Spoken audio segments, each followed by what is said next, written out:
సన్న వడ్లకి మద్దతు ధరతో పాటు క్వింటాల్కి 500 రూపాయలు బోనస్ ఇచ్చుకున్నాం. పేదవాడి ఆత్మ గౌరవానికి చిహ్నంగా ఒక చిన్న గూడు ఇల్లు కట్టుకోవాలని కోరుకుంటది.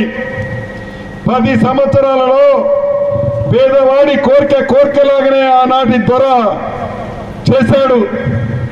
పేదవాడికి ఇల్లు కట్టిస్తే నాకేం కమిషన్ వస్తుంది, కాళేశ్వరం కడితే 1,00,000 కోట్ల కమిషన్ వస్తుందని కాళేశ్వరం కట్టాడే తప్ప నా పేదింటి ఆడబిడ్డకి ఇల్లు కూడా కట్టలేని పరిస్థితి మీరు చూశారు.